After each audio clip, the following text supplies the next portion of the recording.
আজকে বলেই ফেলি, একটা বক্তার নাম কবির বিন সামাদ। এটাকে মানুষ বললে গোটা মানুষ জাতিকে মানে অপমান করা হবে, এরা আদালতে আসামি করবে না, মানুষই না। এই লোকটা গজল বানায় যে নামে তারা নাম দেয় আহলে হাদিস, তাদের নামের আগে শায়েখ লাগায়, এরা হলো শিক্ষিত শয়তান। এভাবে বলে বলে দেখ কি পরিমাণ বেজ্জিত ব্যঙ্গ করছে, খিলখিল করে নাচে, মুখে কালি নেয়, ময়দা নিয়ে কালা দাড়ি সাদা বানায়। চাচা তুমি কোথায় চাচা এমনি বলে।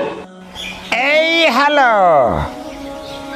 এই হ্যালো, হ্যাঁ ওয়ালাইকুম আসসালাম। এই খুকা, এই শোন। হ্যালো, তুমি কি আমেরিকার প্রধানমন্ত্রী হবো? তুমি কি পরিমণি? এমনি ফোন কাটেনি, সবার কথা বলছে।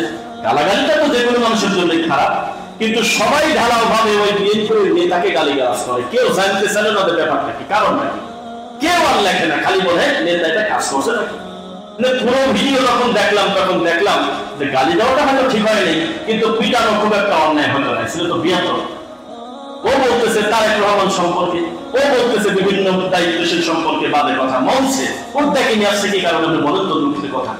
ও জলসায় কোরআন হাদিস দিয়ে বক্তব্য দেবে তা না করে এমনি এমনি নাট্যমঞ্চ অভিনয় করে, বিভিন্ন ব্যক্তির নাম নিয়ে খিলখিল করে হাসে, গান বলে, এই সমস্ত জোগান নিয়ে জলসার মাহফিলে বসা হতেছে। তখন চেয়ারম্যান একটা পর্দায় তাকে বলছে, ইমামের পিছনে মুক্তাদিরা সূরা ফাতিহা পড়তে হবে কি হবে না, এই ব্যাপারে আপনি একটু মন্তব্য দেন। আমরা তো ইউটিউবে বিভিন্ন বক্তব্য দেখি, ডাইরেক্ট বলে দিলেই হয় যে এটা করা উচিত, যেহেতু সূরা ফাতিহাই হলো সালাত। তা না বলে ওনাকে বলতেছে আপনি বগর বগর বলেন কি কারণ। তখন ওই লোককে খুব মন মতো ঝাড়াছে পাগলের। তো ধর্মের হাসির পাত্র ভাই, এই সব লোকের ধরে নিয়ে যদি জালসার মঞ্চের প্রধান বক্তা বানানো হয়, তো ইসলামের হারিতে কোথায় মুখ দিল না? এই দেশের ইসলামের জাত আছে, এই হলো আল্লাহ মাতার নামের আগে দেয়। যে লোকটা নিজে খালি গায়ে হয়ে ওই যে বিভিন্ন কালো সাদা লাল দাগ দেয়, দিয়ে একটা পাতিল মুখে নিয়ে বলে হা হা হা আমি ইবলিস চলে এসেছি। তুমি কোথায় যাচ্ছ?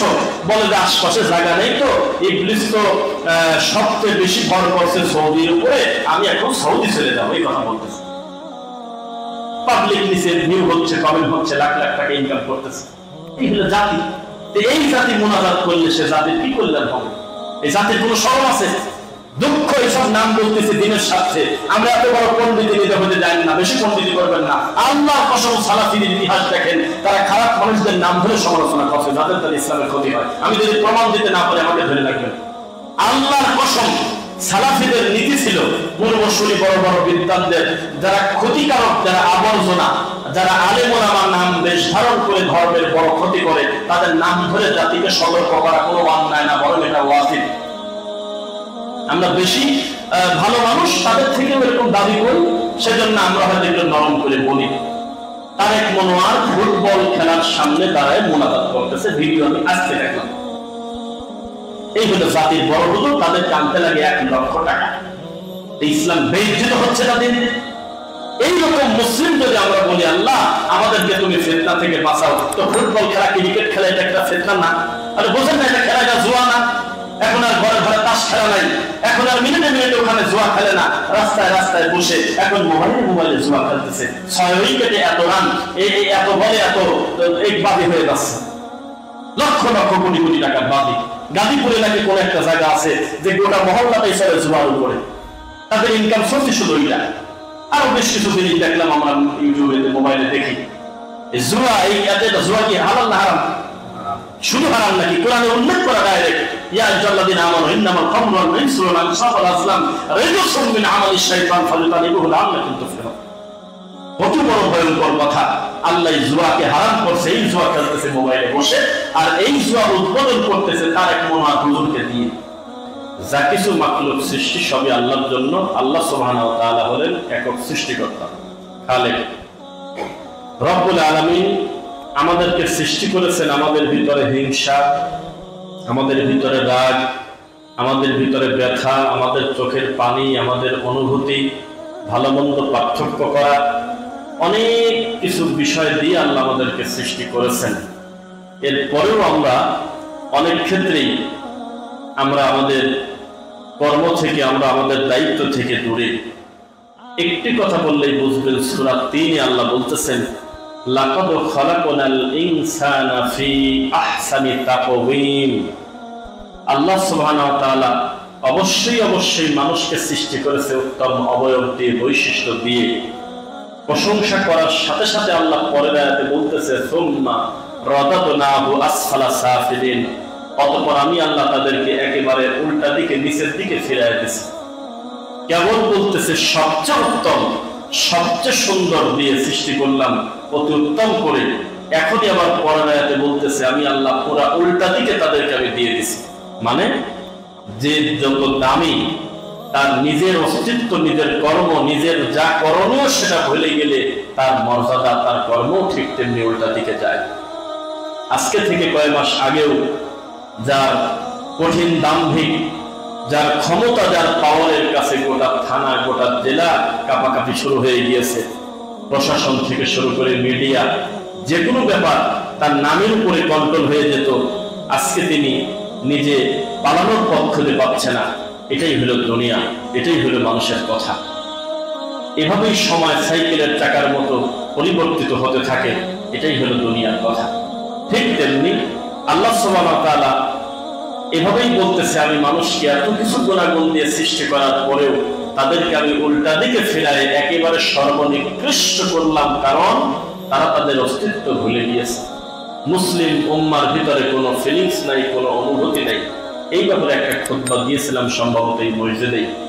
আজকে আপনাদের উদ্দেশ্যে যেটা কথা বলি, বিজ্ঞান, ডাক্তার, চিকিৎসা বিজ্ঞান যারা নিজেদেরকে অতি শিক্ষিত এবং দায়িত্বশীল হিসেবে প্রতিষ্ঠিত করেছেন, যদিও আসলে ভালো ডাক্তাররা নাস্তিক হয় না, ভালো বিজ্ঞানরা নাস্তিক হয় না, কিন্তু বেশি বেশি পণ্ডিতি করার কারণে অনেক বড় শিক্ষিত লোক মাঝে মধ্যে দেখবেন বলে জিন ভূতের কোনো অস্তিত্ব নাই, যেটা দেখা যায় না সেটা নাই, আনসিন ইজ নাথিং, দেখা যায় না সেটা নাই, যেটা সিন সেটার উপরে আমাদের ঈমান আনতে হবে, এটা তারা বলে।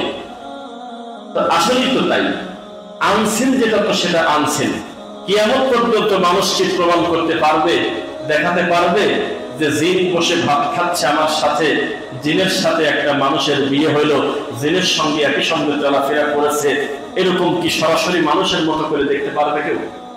এটা আমাদের কাছে আল্লাহ তাদেরকে গায়েব রাখছে, তাদের আমাদের সামনে আনছেন, তাদেরকে আমরা দেখতে পারি না, কিন্তু তারা আমাদের দেখতে পারে। তো এই জিন তারা বিশ্বাস করে না অনেক ক্ষেত্রে। কিন্তু যখন একটা রোগী গিয়ে বলে যে তাহলে আমার রাত 12টার সময় আমি কান্নার আওয়াজ শুনি, এটা কিভাবে সম্ভব? আমার বাড়ির উপরে কঠিন বড় বড় পাথর পড়ে, এটা কিভাবে সম্ভব?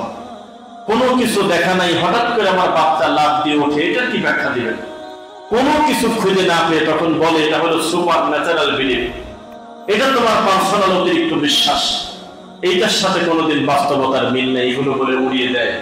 তাদেরকে জানিয়ে দেন এই পৃথিবীর বহু বিষয় আছে যেটা মীমাংসিত মানুষ বুঝে নেয়, কিন্তু অমীমাংসিত বিষয়গুলো মানুষের নজরের আড়ালে, এগুলো আমার আল্লাহ ভালো বোঝেন, এজন্যই তিনি আল্লাহ।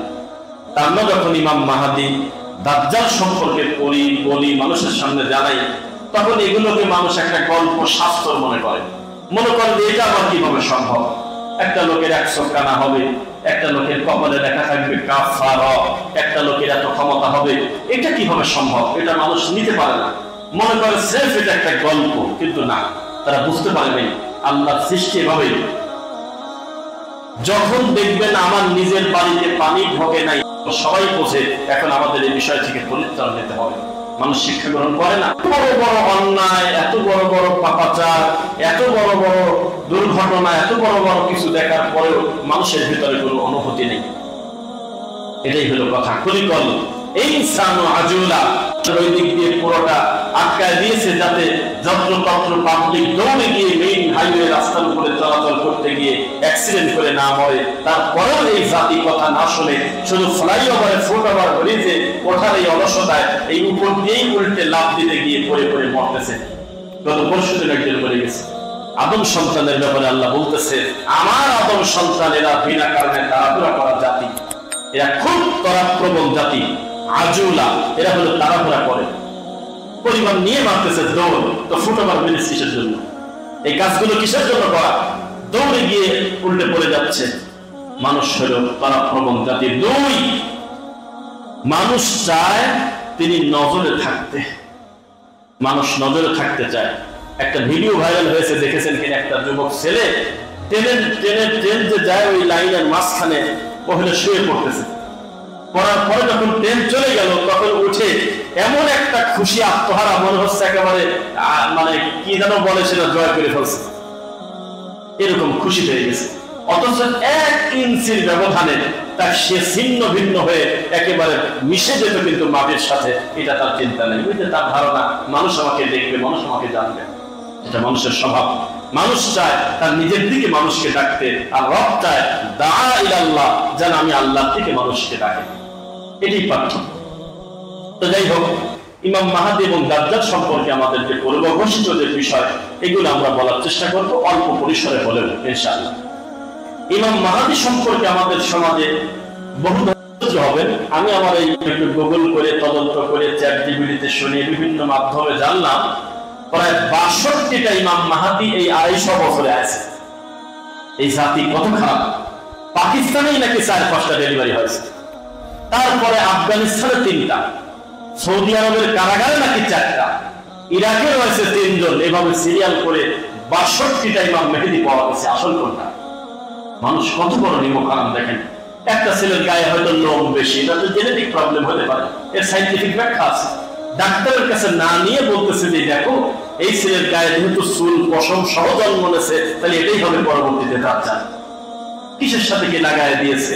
একটা বাচ্চার জন্মগত ভাবে একটা চোখ নাই, এই বাচ্চাকে নিয়ে তুলে ধরে ছবি নিয়ে পাবলিকের সামনে বলে আমিন না বলে যাবেন না, এই হলো পরবর্তী দাজ্জাল। কিসের সাথে কি লাগায় দিয়ে পাবলিক এভাবে মজা ঠাট্টা করে, অথচ সেটা নির্দিষ্ট সময়ে এককভাবে তিনি আসবেন, তার নাম হবে ইমাম মাহদী আলাইহিস সালাম। এই দাজ্জাল নিয়ে কিন্তু কম মস্করা করেন আমাদের দেশের যুবকরা। এরা মনে করে মোবাইল দাজ্জাল, এরা মনে করে এআই আর্টিফিশিয়াল ইন্টেলিজেন্সের একটা আছে না, আপনার মুখের কথা বলতে দেরি সঙ্গে সঙ্গে তথ্য দিয়ে দেবে। আমি নিজেও একটা তথ্য নিলাম, একটা নামাজের মধ্যে রাত্রে শুয়ে পড়ে পড়ে আমি হাদিসের বিষয়ে বলি বিভিন্ন কিছু, সঙ্গে সঙ্গে একটা রিপ্লাই দিয়ে দেয়। আমার একটা কথা যে আমি এখনো বলা শেষই করি নাই, মুহূর্তের ভিতরে উত্তর রেডি প্রায়। এত আশ্চর্য হওয়ার পরেও তাকে কি দাজ্জাল বলা যাবে? আপনি কিসের ভিত্তিতে দাজ্জাল বলবেন তাকে? আমি প্রশ্ন করলাম যে কোরআন এবং সহিহ হাদিস অনুসরণকারী একমাত্র দল কোনটি? তো আমাকে 3-4 লাইনে জবাব দিচ্ছে যে এটার নাম ভিন্ন হতে পারে, তবে কোরআন এবং সহিহ হাদিস অথেন্টিক ভাবে মেনে চলে এবং চলার চেষ্টা করে তাদেরকে আহলুল হাদিস সালাফি বলে। আরো বিভিন্ন কিছু জিজ্ঞাসা করলাম সালাতের সময়, বিভিন্ন কিছু তিনি উত্তর দেয়। এইটার নাম দিয়েছে দাজ্জাল। যদি আমার কথা নাম এলে আপনি আমাকে বলবেন। এখন ইউটিউবে লিখবেন এআই হলো দাজ্জাল। এই কথার সমর্থন করেছে লক্ষ লক্ষ টুপিওয়ালা মানুষ, মাদ্রাসার হুজুররা, পাকিস্তান, ইন্দোনেশিয়া, মালয়েশিয়া, তারপরে দুবাই, তারপরে হলো মিশর, তারপরে তুর্কি, বিভিন্ন জায়গায় দেখবেন অ্যারাবিক ল্যাঙ্গুয়েজে তারা ভিডিও বলতেছে মানুষের সামনে, এই হলো দাজ্জাল। কি বলে দিচ্ছে এগুলো মানুষের সামনে? না, এই সেম কথা আমরা শুনেছি আজকে থেকে প্রায় 20 বছর আগে, যখন ক্যামেরাওয়ালা মোবাইল আসে তখন বলে এই হলো দাজ্জাল। যেহেতু এর একটা চোখ আছে, এক চোখ থাকবে দাজ্জাল, তাহলে বোঝা গেল এটা দাজ্জাল। এরকম একটা সিরিজও আমরা মোবাইলে দেখছিলাম, টেলিভিশনে দেখছেন কেউ? এটা দাজ্জালের একটা সিরিজ বের করছিল। এইভাবে মানুষ পরকাল নিয়ে, আল্লাহ ঘোষিত নির্ধারিত বিধান নিয়ে মজা করে। দাজ্জাল কি? দাজ্জাল কিন্তু আদম সন্তান। এখন আপনার বিশ্বাস না হলে আমার কিছু করার নেই, এটা রাসূলের হাদিস। দাজ্জাল কিন্তু আদমের সন্তান। কেউ বলে এটা জিন, কেউ বলে বাপ জিন, মা হলো ফেরেশতা, কেউ বলে যে এটা হলো আপনার কি বলে শয়তান, বিভিন্ন কিছু বলে, কিন্তু না, এটা আল্লাহর একটা পরীক্ষা। তিনি আদম সন্তান, নির্দিষ্ট সময়ে আসবেন। তবে এটা ডেটের ব্যাপারে কথা বলা নাই, তবে বলা আছে ঈসা আলাইহিস সালাম দুনিয়াতে আসার আগে, ইমাম মাহদী আলাইহিস সালাম আসার আগে তিনি হলো দুনিয়াতে আসবেন। তার আশাটাই হবে কিয়ামতের সবচেয়ে বড় আলামতের একটা। এইটাকে টান দিয়ে নিয়ে আজ 1000 বছর ধরে এই বাঙালি জাতি গবেষণা করে, এই বুঝে চলে আসলো। এটা আমাদের জন্য দুর্ভাগ্য। আল্লাহ যদি নির্ধারণ না করেন আমরা কোনো সাল ডেট দিতে পারবো না। আমরা বলবো আল্লাহ এগুলো গায়েবের ব্যাপার, তুমি ভালো জানো। মানুষকে কিভাবে মানুষ আল্লাহ বানায় এই ব্যাপারে আপনাকে বলি। মুফতি কাজী ইব্রাহিম হাফিজাহুল্লাহ তিনি একটা বক্তব্য দিয়েছেন 24-23 সালে। তো তিনি তো আল্লাহ না, তিনি ফেরেশতাও না, তিনি একজন আদম সন্তান, তিনি একজন আলেম মানুষ। তিনি বহু কথা বলেন, একটা কথা মিলে যেতে পারে না, তো তার ক্রেডিট না। গণকরা বহু কথা বলে, জানেন, গণকরা 10টা কথা বললে 3টা মিলে দেয়, কারণ মানুষের কমন অসুবিধাগুলো মানুষ কিন্তু কম বেশি জানে।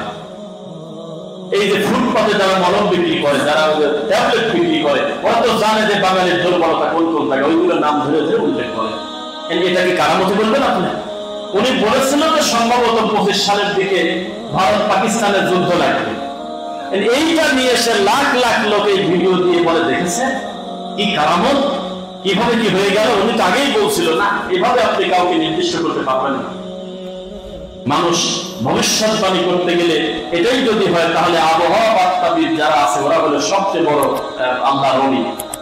কারণ তারা বৃষ্টি কখন হবে একেবারে টাইম টু টাইম বলে দিচ্ছে, একটু কম বেশ হয় তবে অধিকাংশ সময় মিলে যাচ্ছে বৃষ্টি এই তারিখ থেকে এই তারিখ পর্যন্ত আবহাওয়া হবে। এটা কোনো গায়েবের খবর না, এটা হলো একেবারে জমিনের একবারে নিকটতম প্রথম আসমানে আল্লাহর দেওয়া জিনিস দেখে দেখে তারা বলতেছে। এইটা মূলত আল্লাহর বাজেট হওয়ার পরের ঘটনা, আগের ঘটনা না। এটা মানুষ বোঝে না। তো ঠিক তেমনি দাজ্জাল, ইমাম মাহদী এবং ঈসা আলাইহিস সালাতু ওয়াস সালাম এগুলো আবির্ভাব হওয়া মানে হলো কিয়ামতের একটি আলামত। তবে মানুষের ততদিন পর্যন্ত কানে পানি যাবে না যতদিন না পর্যন্ত তার নিজের ঘর ডুবে যায়। যেমন একটা উদাহরণ দিই, রাসূল সাল্লাল্লাহু আলাইহি ওয়াসাল্লাম বললেন, আমি আমার উম্মতের উপরে দাজ্জালের চাইতে বড় ফিতনা আমি আর কিছুই রেখে গেলাম না। এটা কি না ভয়ের কথা না? এই দাজ্জাল যদি আমি রাসূলের জীবদ্দশায় আসে তাহলে আমি একাই সাইজ করে দেব, তোমরা থাকবে তবে তোমাদের দরকার নেই। আর আমার মরার পরে যদি আসে, তার মানে তিনি কি জানতেন যে সে ডেটটা কবে? তাহলে আমাদের দেশে যে মিনিটে মিনিটে মিলা ইউটিউবে দেখবেন হাজার হাজার ভিডিও পাবেন, দাজ্জাল এই তারিখে আসবে, এই তো চলে আসলো। আরেক মনোয়ার হুজুর নামে এক হুজুর বলতেছে যে উনি নাকি আগের কারাগারে বন্দী আছে। এইসব কথা বলে। ইমাম মাহদী চলে আসছে, এই মুহূর্তে উনি ইরাকের কারাগারে আছে, ঠিক কিনা বলো? ঠিক। এইগুলি নিয়ে মজা করার জিনিস, সেগুলো গায়েবের ব্যাপার। আল্লাহ কখন পাঠাবেন তিনি ভালো জানেন, কোন জায়গায় দিবেন এটা তিনি ভালো জানেন। তো যে কথা বলতেছিলাম, আল্লাহ নবী বললেন, যদি আমার মরার পরে তোমাদের সামনে আসে তোমরা 2টা কাজ করবে। 1, সূরা কাহফের প্রথম 10 আয়াত পড়বে। 2, তার সামনাসামনি তোমরা যাবে না, তার থেকে দূরে থাকবে। এই কথা যদি ব্যাখ্যা করি তাহলে আমাদের দেশের এই আবেগী যারা মনে করতেছে লাঠি পিটা করে দিন কায়েম করে ফেলবো, তারা তো আমাদের প্রতি রাগ করবে। দাজ্জালের মতো একটা ফিতনাকে এত কোটি মুসলিম থাকার পরেও আমার নবী ঘোষণা দিয়েছে, তার সামনাসামনি যায় না। কঠিন একটা ইমানের দাবিদার, ইমান যার ব্যাপারে খুব কনফিডেন্স লেভেল খুব হাই, আমার ইমান খুবই কড়া, সেই লোক পর্যন্ত দাজ্জালের কাছে গেলে সব ভুলে যাবে। খবরদার তার সামনে যাবে না। এমন এমন ফিতনা তোমাদের সামনে তুলে ধরবে, ইমানদার বেঈমান হয়ে যেতে পারে। তোমার মতো তুমি সূরা কাহফ করো আর ঘরের দরজা বন্ধ করো, ওর মুখামুখি যাও না, ফাঁকে ফাঁকে থাকো। আমরা তো মানতেছি না। আমাদের মনে হচ্ছে কাল সকালবেলায় আমরা তাকবীর দিয়ে অমুকের মাথায় বাড়ি যুদ্ধ করে নিয়ে আসি না। আল্লাহ জুলুম করেন নাই, আপনি নিজের প্রতি জুলুম করতে চাচ্ছেন কেন? এটা একটা সিস্টেম, এটা একটা পরিস্থিতি আপনাকে বলে দেবে। শোনেন, পশ্চিম আকাশে যদি একবার সূর্য ওঠে, বলেন তো তখন কিসের দরজা বন্ধ? তওবার দরজা বন্ধ। মানে আপনি হাজার কান্নাকাটি করবেন, আপনার কথা রব শুনবে না, ক্ষমা করবে না। আমাদের চিন্তা হলো ওই দিন আসার আগ পর্যন্ত আমার আর কোনো অনুভূতি নেই। যখন আসবে তখন মানুষ এমন বিকট কান্না করবে, ভাই ভাইয়ের দিকে তাকায় থাকবে, বাপ সন্তানের দিকে তাকায় থাকবে, মনে হবে সারা পৃথিবী চলে যাক, আমার সন্তানের কান্না যদি আমি থামাতে পারতাম। একটা মাত্র কারণ, তখন তারা নিজের পাপের ব্যাপারে অনুশোচনা করবে, আল্লাহ এই বুঝি তওবার দরজা বন্ধ, আমি এখন ক্ষমা দেবো কিভাবে? এই চিন্তাটা কি কাজে আনা যায় না? ওই চিন্তা কি আজকে জুমার খুতবায় সালাতে নেওয়া যায় না? ওই চিন্তা কি মাগরিবের নামাজে নেওয়া যায় না? ওই একই অনুভূতি কি শেষ রাতে তাহাজ্জুদে নেওয়া যায় না? তাহলে আপনি বুঝলেন কিভাবে যে সূর্য পশ্চিম দিকে উঠবে, এই টাইমটা কখন? এই জন্য কিছু বিষয় আল্লাহ গায়েব রাখছেন, এটা খোলাসা করে দেন নেই তারিখ কবে। যেমন এই পৃথিবী কোন একটা রাষ্ট্রে আল্লাহ তেল দিয়েছে, কোন একটা রাষ্ট্রে আল্লাহ সোনা দিয়েছে, কোন একটা রাষ্ট্রে আল্লাহ বস্ত্র দিয়েছে, কোন একটা রাষ্ট্রে আল্লাহ সবজি বেশি দিয়েছে, কোন একটা রাষ্ট্রে আল্লাহ এক একটা জিনিস এক এক জায়গায় বেশি দিয়ে এক রাষ্ট্র আর এক রাষ্ট্রের কাছে আল্লাহ মোকাপেক্ষি করে রাখছে, যাতে কেউ কাউকে ফদি ওড়ায় না দেয়। এটা পৃথিবীর ভারসাম্য, দুনিয়াতেই এভাবে সৃষ্টি করেছেন আল্লাহ। কোনো না কোনো ভাবে আপনি কারোর কাছে ধরা, আবার আপনাকেও পড়াটা মাইনাস করে তাদের কোনো উপকার হবে না। যখন ইন্ডিয়ার ভিসা বন্ধ হইল বা জটিলতা, তখন দেখা গেল যে ওপর থেকে কিছুদিন খুব খুশি, আমাদের লোকজন বললো যে এটা করলো, আবার পরবর্তীতে তাদেরই কিছু ভিডিও দেখলাম যে হোটেল বন্ধ, তারপরে হোটেল রাস্তায় নামেছে, কান্নাকাটি করতেছে পণ্য টন্য নিয়ে, চিকিৎসা অন্যান্য খাতের লোকজন বিভিন্ন রকমই করে। তার মানে এটা সিস্টেম, এটা বন্ধ করা না করার সাথে হালাল হারামের কিছু না, এটা জাগতিক ব্যাপার, দুনিয়াবী ব্যাপার। চিকিৎসার জন্য, পড়াশোনার জন্য, বিদ্যার জন্য, শিক্ষার জন্য, তারপরে আপনার ব্যবসা বাণিজ্যের জন্য আল্লাহ নবী ইহুদির সাথে পর্যন্ত ব্যবসা করেছেন, ইহুদির বাড়িতে পর্যন্ত খানা খেয়েছেন। তা আপনি এটাকে কি বলবেন? একটা হলো দুনিয়া আর একটা হলো পরকাল। জাগতিক দুনিয়াবী ব্যাপারে ব্যবসা বাণিজ্য আল্লাহ এভাবেই সিস্টেমটা করে রাখছেন, আমরা কেউ কাউকে মাইনাস করে ছেড়ে থাকতে পারবো না। এবার একটি বিষয় বলি, রাসূল সাল্লাল্লাহু আলাইহি ওয়াসাল্লাম বলেছেন যে সম্মান কাকে বলে দেখেন। ঈসা নবী যখন আসমান থেকে অবতরণ করবেন বিকালবেলা আসরের সালাতের সময়, তখন তিনি এসে দেখবেন যে লোকজনের জামাতের টাইম হয়ে গেল, এখনো দাঁড়ায় নেই বা নামাজের টাইম। তখন সবাই যখন বুঝবে এটা হলো ঈসা আলাইহিস সালাতু ওয়াস সালাম, আত্মা খুশি হয়ে তারা বলবে তাড়াতাড়ি আপনি ইমামতি করেন। আপনি থাকতে কে ইমামতি করবে? ইমাম মাহদী আলাইহিস সালাম পর্যন্ত বলবে যে আপনি ইমামতি করেন, নামাজ পড়ান, আপনি হলে এক জামানার শ্রেষ্ঠ নবী রাসূল। আপনি আমাদের নবী দুনিয়াতে আসার আগ পর্যন্ত আপনার থেকে ভালো মানুষ দুনিয়াতে ছিল না, আপনি ইমামতি করেন। তখন তিনি বলবেন যে না, তোমাদের ভিতর থেকে তোমরা ইমাম নিযুক্ত করে তোমাদের ইমাম তৈরি করো। তার মানে তিনি ইমাম মাহদীকে ইঙ্গিত করে বলবেন যে আপনি নামাজ পড়ান, আমি আপনার পিছনে নামাজ পড়ান। কি সম্মান আর কি পরিস্থিতি আপনি একটু খেয়াল করে দেখেন। তখন তিনি তার ইমামতিতে সালাত করবেন, তখন দেখবেন ইতিমধ্যে একটা গোড়া সাম্রাজ্য করে ফেলছে ইমাম মাহদী আলাইহিস সালাম। সুবহানাল্লাহ, অনেক সুন্দর ভালো একটা ইসলাম কায়েম করে ফেলেছে, জুলুম নির্যাতন থেকে মানুষ দূরে ভালো। এরপরে ঈসা আলাইহিস সালাম এসেই তিনি বলবে যে আমার টার্গেট, আমি তাড়াতাড়ি ওকে ধ্বংস করবো। কিভাবে? যে কোথায় দাজ্জাল, কোথায় 40 দিন দুনিয়াতে থাকবে, একদিন প্রথম দিন হবে 1 বছর। কত বছর? 1 বছর। দ্বিতীয় দিন সমান হবে 1 মাস, 3 নাম্বার দিন হবে 1 সপ্তাহ, আর বাকি 37 দিন হবে তোমাদের দিনের মতো। হে আল্লাহর রাসূল, তখন আমরা নামাজের মতো ঠিক করবো কিভাবে? তখন রাসূল বললেন তোমরা একটা হিসাব করে নিও, একটা ধারণা করে নিও, একটা বুঝ করে নিও, কি করা যাবে ওভাবেই করবে। কিন্তু তিনি বলেন নাই যে নামাজ পড়ার দরকার নেই। বোঝা কি যাচ্ছে? একদিন হলে 1 বছর, তাহলে আমরা যোহর আর মাগরিব ঠিক করবো কিভাবে, ফজর ঠিক করবো কিভাবে? তখন রাসূল বললেন সেটা তোমাদের মতো করে তোমরা একটা পরিবেশ করে নিও, তবে নামাজ তোমাদের উপরে মাফ হবে না। এরপরে 37 দিন যে যাবে দাজ্জালের, তখন নিচের দিকে খালি যাবে, তার কোনো গতি থাকবে না। ইতিমধ্যে তিনি ফিতনা ফাসাদের মাধ্যমে বহু মানুষের ঈমান হারা করে, বহু মানুষকে চকচকা জিনিস দেখিয়ে ঈমান হারা করে ফেলেছে।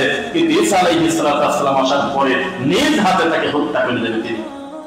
এরপরে দুনিয়া আর রাখার কোনো প্রয়োজনই হবে না, তখন আল্লাহ দুনিয়া ধ্বংস করে দিবেন। দাজ্জাল যখন আসবেন তখন বোঝার উপায় কি? বহু ভালো মানুষ সমাজে আছে, সব ভালো, কিন্তু কোরআনটা পড়তে পারেন, এটা তার ভুল। কিন্তু এই ভুলের কারণে তিনি কাফের না, এটা তার অলসতা, তার দুর্বলতা। তিনি ভুল করেছে, অন্যায় করেছে, পাপ করেছে, কোরআনটা বেচারা পড়তে পারে না। কিন্তু লোক যদি ভালো হয়, ঈমান আকীদা যদি বিশুদ্ধ হয়, এই লোক পর্যন্ত আরবি লেখা বুঝবে, এই দাজ্জালের কপালে লেখা থাকবে কাফার, কাফের, এটা বুঝে ফেলবে তিনি। এক চোখ থাকবে একবারে লেপা, একবার লেপে দেওয়া, আর এক চোখ থাকবে ভালো। তবে একটি বর্ণনায়, তিরমিজির বর্ণনায় বলতেছে সম্ভবত বাম চোখ কানা, আর আবু দাউদের হাদিসে বলতেছে ডান চোখ কানা হতে পারে। তবে সর্বসম্মতিক্রমে এক চোখ কানা, এক চোখ ভালো। তিনি এসে এই দুনিয়াতে থাকবে 40 দিন, তার প্রথম 3 দিন হবে 1 বছর 1 মাস 7 দিন, বাকি 37 দিন স্বাভাবিক দিনের মতো থাকবে। সারা পৃথিবী তখন দেখবে যে সিস্টেম কাকে বলে, পরীক্ষা কাকে বলে। এত বড় কঠিন সময় আল্লাহ রাসূল বললেন খবরদার ওর মুখামুখি তোমরা পড়ো না, যদি একবার পড়ে দাও তো সূরা কাহাফের প্রথম 10 আয়াত পড়ো। আর আমাদের দেশে কি করতেছে? কারণ ছাড়াই মনে করতেছে জীবন দিলেই মনে হয় জান্নাত। এত সস্তা, এত সহজ মনে করেছেন আপনি। পরিস্থিতি খুব কঠিন। একজন মুমিনের জানের খুব দাম, সম্মানের খুব দাম, মানের খুব দাম। এখন এই মুহূর্তে যদি আপনার কাছে আমার ব্যাপারে, আমার কথা আপনার কাছে, আপনার কথা আমার কাছে এসে যদি কেউ খারাপ কোনো খবর দেয়, সত্য মিথ্যা পড়ে, আপনি তাড়াতাড়ি কথাটাকে গোপন করে ফেলেন, আমার এই ভাইয়ের পাপ যাতে আরেক ভাই বুঝতে না পারে। বর্তমানে সমাজে ইজ্জত সম্মান বলতে কিছু নাই। আপনি কষ্ট নিয়েন না, সমাজটাই হয়ে গেছে ল্যাংটা।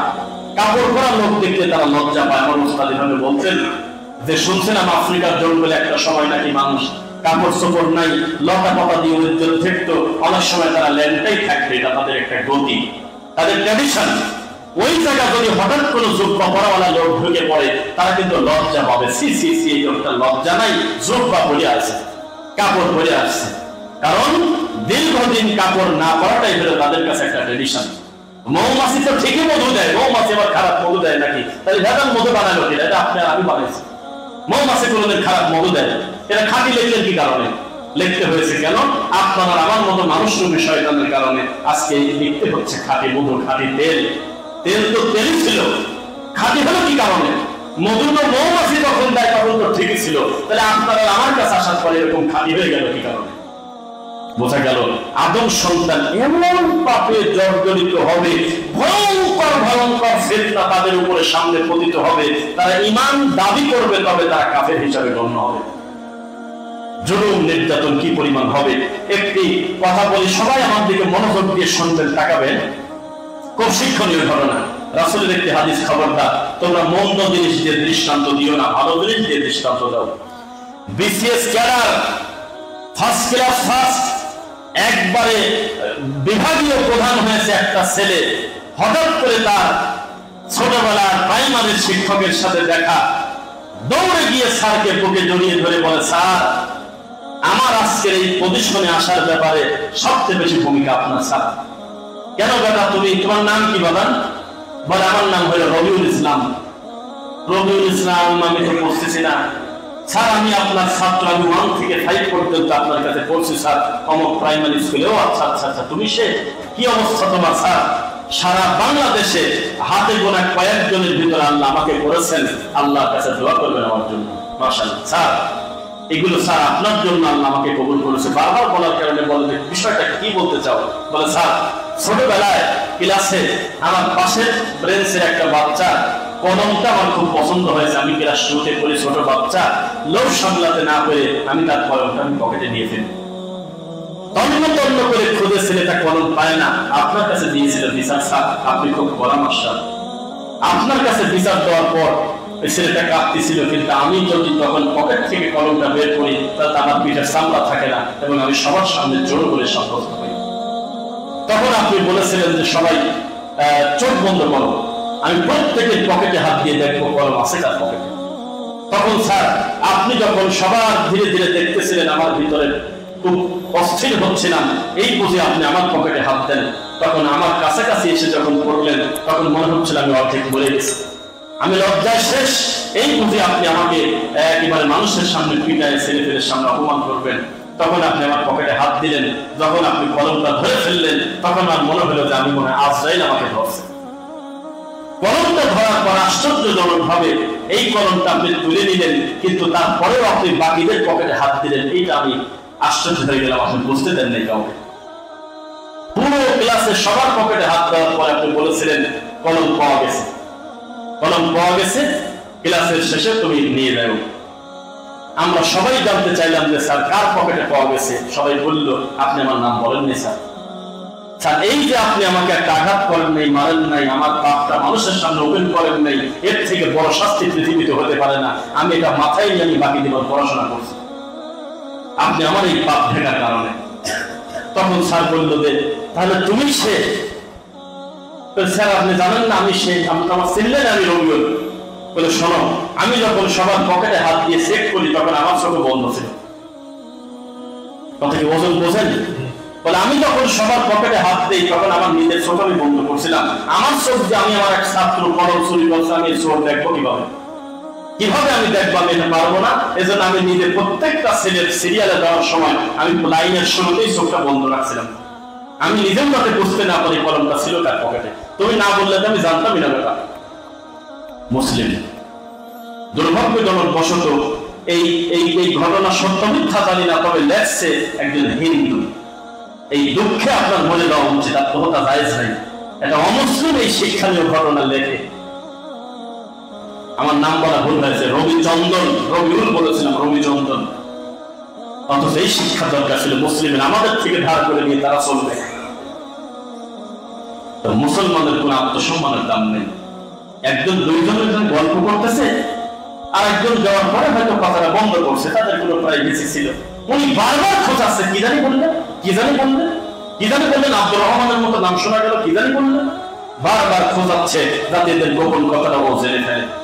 মানুষের মান সম্মান ইজ্জত বলতে কিছু নেই। এই মাঠটাই চলতেছে এভাবে মানুষের মান সম্মান নষ্ট করার জন্য। বিচারের মাঠে নবী সাল্লাল্লাহু আলাইহি ওয়াসাল্লাম বলেছেন, আমার উম্মত সেদিন ধ্বংস হয়ে যাবে যেদিন তার নিজের আত্মসম্মান বোধ, নিজের ব্যক্তিত্ব হারিয়ে ফেলবে। সুম্মা রাদাদনাহু আসফালা সাফিলিন, ওদিন তোমরা জেনে রাখবে আমি আল্লাহ তাদেরকে সর্বনিম্ন উল্টা দিকে করে ফেলেছি। তার দাম নাই বালহম আদল, ওরা বড় কুকুর শিকারের চাইতে খারাপ, বালহম আদল, তার থেকে নিকৃষ্ট। তাদের কোনো মর্যাদা থাকবে না, কোনো সম্মান থাকবে না। আজকে মুসলমান গাছে গাছে আল্লাহ লেখা খোঁজে, গোস্তের টুকরার ভিতরে নবীর নাম খোঁজে, পাতায় পাতায় লিখে রাখে, দোকানে দোকানে ঝুলায় রাখে 12 পৃষ্ঠার আরবি আয়াত। একটা কথা জিকির নাই মুখে, একটা দরুদ পড়ে না, একটা জিকির সকাল সন্ধ্যা পড়ে না, কোরআন পড়তে জানে না। উনি বিরাট বিরাট নকশা কাকা ঘর ফেলে ফেলছে, গাছে গাছে লিখে রাখছে যে এই হলো সেই, এটা হলো অমুক অমুক, না কিচ্ছু জানে না। এই জাতির কল্যাণ কিভাবে হবে? এই জাতি ব্যস্ত থাকবে শুধু আল্লাহর দ্বীন নিয়ে, তখন তার মর্যাদা বৃদ্ধি হবে। পৃথিবীর অমুসলিমরা মুসলমানদেরকে দেখে তাদের কলিজা কাঁপবে যে এই হলো সে, যার কারণে আসমান থেকে এখনো বৃষ্টি পড়ে। এই হলো সেই মুসলিম যার কারণে আল্লাহ এখনো আমাদের পুকুরে মাছ দেয়। এই হলো সেই মুসলিম তারা যাদের কারণে আমরা অমুসলিমরা এই দুনিয়াতে টিকে আছে। এখন পুরো উল্টে হয়ে গেছে। এটা কালকে একটা ভিডিও দেখলাম, আল্লাহ কসম টুপিওয়ালা হুজুর সহ মেয়ে ছেলে পেলে সহ মাথার সামনে তারা সেজদা দিয়ে পড়ে আছে। এই জাতি আপনি কি করবেন বলেন? একে দিয়ে কোন জায়গায় কি করবেন? যুদ্ধে গেলে তো পাকিস্তানের বর্ডার পর আগে পড়া চলে আসেনি, যশোর টানা প্রত্যেকে ঘুরে চলে আসবে। কোথা থেকে 2 টাকা দামের একটা বাঁশিতে যদি কোনো বাচ্চা ফোন দেয়, এটা ভয়তে চলে যাবে জিহাদের। এই তো মনের সাহস। এটা তো দরকার না। দরকার কি? যেই ঈমান আমার নিজের কোনো উপকার করতে পারে না শরীয়তের ব্যাপারে, এই ঈমান আপনাকে কি উপকার করবে, কি কল্যাণ করবে? আমার ঈমান আমাকে সুদ খাওয়া ঠেকায় না, আমার ঈমান আমাকে ঘুষ খাওয়া ঠেকায় না, আমার ঈমান আমাকে বেনামাজি থেকে ঠেকায় না, আমার ঈমান আমাকে আরেক ভাইকে গালি দেওয়া থেকে ঠেকায় না। তাহলে আমি জাতির দায়িত্ব নিলাম কি হবে? কঠিন। আল্লাহ সুবহানাহু ওয়া তাআলা কঠিন ধমক দিয়ে বলেছে, খবরদার, ইন্নাল ইনসানা লিরাব্বিহি লাকানুদ। এটা মনে রাখো, তোমরা হলো নিমক হারাম। তোমাদেরকে এত নিয়ামত দেওয়া হলো, তোমরা হলো বনী ইসরাঈলের মতো নিমক হারাম। আসলে তো তাই। এত নাফরমানি করে, এত গাদ্দারি করে, মানুষের জীবনের কোনো মূল্য নেই। সামান্য কয়টা টাকার বিনিময়ে বা দুনিয়াবি কোনো কারণে 1 মিনিট আগে যে ছেলে জীবিত, মুহূর্তের ভিতরে সে ছেলের হাত পা বিচ্ছিন্ন করে দিচ্ছে, মাথা সহ। ভিডিওতে দেখতেছি ফেসবুকের কারণে। সহ্য করা যায় এগুলো দেখে? এইভাবে আমরা দুনিয়াতে টিকে আছি। এই হলো মুসলিম। এই দৃশ্য নিয়ে নিয়ে অমুসলিমরা মিডিয়াতে দেখা, এই দেখো মুসলমান মানেই হলো সন্ত্রাস, এই দেখো ইসলাম মানেই হলো সন্ত্রাস। আজকে মুসলিমের নামই সহ্য করতে পারে না, ইসলাম সহ্য করতে পারে না। কত বড় মাসলুম নির্যাতিত হলে একটা মানুষ তার মাতৃভূমিতে টিকতে পারলো না। পৃথিবীর 6টা ইহুদি রাষ্ট্রে, খ্রিস্টান রাষ্ট্রে লোকটা ঢোকা নিষেধ। মালয়েশিয়াতে বসে থাকবে কিন্তু কোনো বক্তব্য দিতে পারবে না। সৌদি আরবে পর্যন্ত টিকতে পারলো না।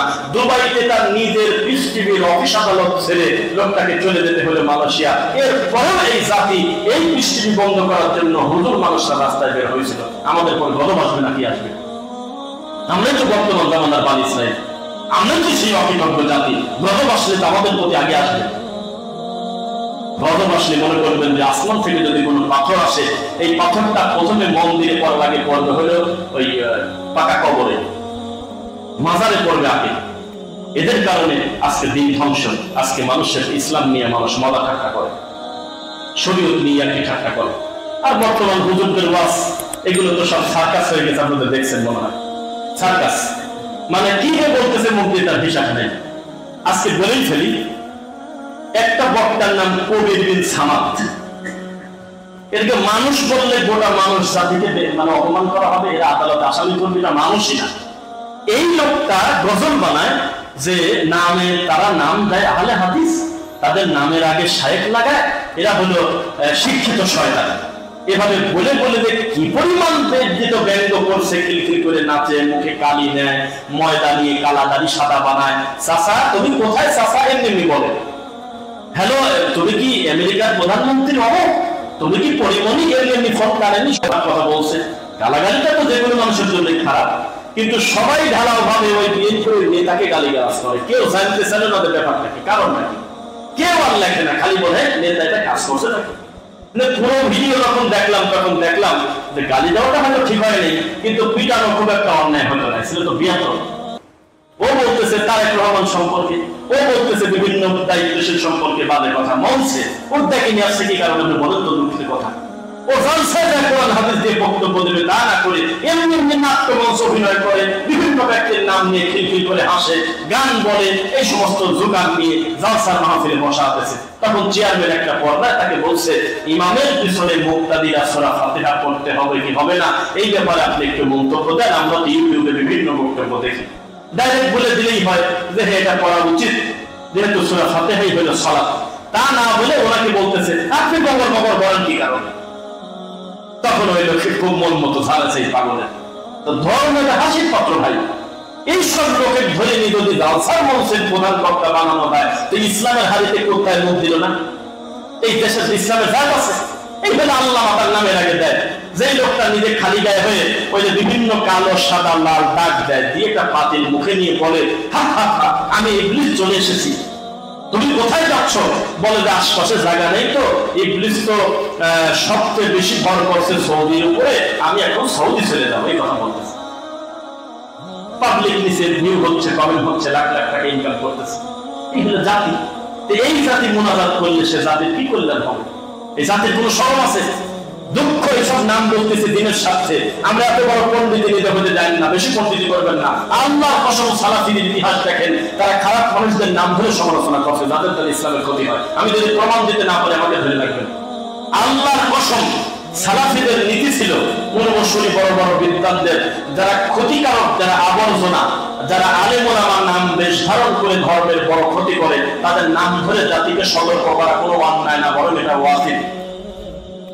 আমরা বেশি ভালো মানুষ তাদের থেকে এরকম দাবি করি, সেজন্য আমরা হয়তো একটু নরম করে বলি। তারেক মনোয়ার ফুটবল খেলার সামনে দাঁড়ায় মোনাজাত করতেছে, ভিডিও আমি আজকে দেখলাম।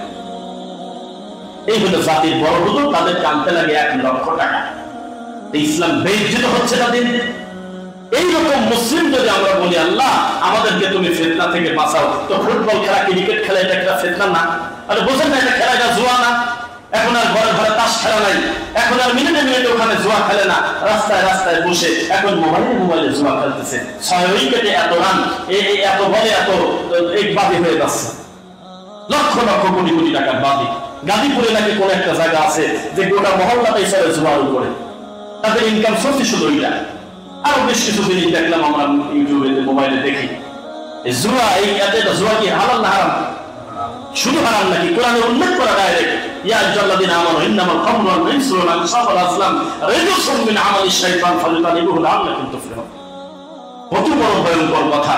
আল্লাহ জুয়াকে হারাম করছে, এই জুয়া খেলতেছে মোবাইলে বসে, আর এই জুয়া উদ্বোধন করতেছে তারেক মনোয়ার হুজুরকে দিয়ে। কি কপাল!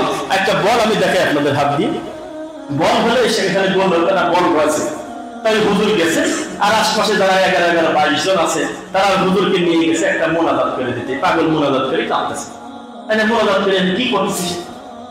ইসলাম নিয়ে মজা ঠাট্টা করে না, ছেলে মহান উদ্বোধন করে। সরম আছে, লজ্জা আছে? একটা অসুস্থ ব্যক্তি বেডে শুয়ে আছে, তার সামনে নাম বলবেন না, বড় হুজুর দেন মোনাজাত করতেছে। এটা সিস্টেম, এটা রাজনৈতিক মোনাজাত, এটা কোন ধরনের মোনাজাত আমি এটাই বুঝলাম না। ওখানে তার মাথায় হাত দেন না কেন? বলেন যে লা বাসা তাহলে ইনশাআল্লাহ আল্লাহ তোমাকে সুস্থ করে দেবে, উত্তম শিফা দেবে। আযহিবিল বাসি ওয়াশফি আনতা শাফি লা শিফা ইল্লা শিফাউ শিফাউল লা ইউগাদিরু সাকামান। বলে যদি চলে আসেন তাহলে 70,000 রহমতের ফেরেশতা আপনার জন্য আল্লাহর কাছে কল্যাণ কামনা করবে। তা না করে ওই ছেলে, একটা ছেলে বেডে শুয়ে আছে, এই ছেলের সামনে দেয় মোনাজাত করে কাঁদতেছে। কোন বিপদের বিপদ? ছেলেটা অজ্ঞান, মানে চিকিৎসা হয়েছে। ইসলাম নিয়ে কি তামাশা চলে না আমাদের দেশে? দিন নিয়ে কি মশকরা চলে না? চলতেছে। এইভাবে পরিস্থিতি, সাবধান।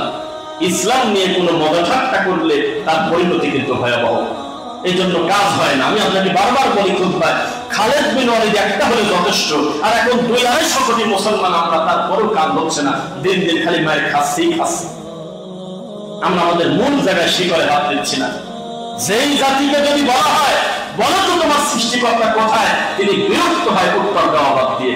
যদি বলা হয় তোমার নবীকে আল্লাহ কি দিয়ে সৃষ্টি করেছেন, একটা ভুল উত্তর দেয়। বলো তো গায়েবের মালিক কে, এটা বললে তিনি একটা ভুল উত্তর দেয়। বলো তো পীর ফকির সম্পর্কে আকীদা কি, ভুল উত্তর দেয়। বলো তো মৃত মানুষের কাছে কিছু চাওয়া যাবে কিনা, ভুল উত্তর দেয়। বলো তো কোন মাখলুকের ওসিলা দিয়ে আল্লাহর কাছে কিছু চাওয়া যায় কিনা, ভুল উত্তর দেয়। এই জাতি আপনি কিভাবে কি করবেন?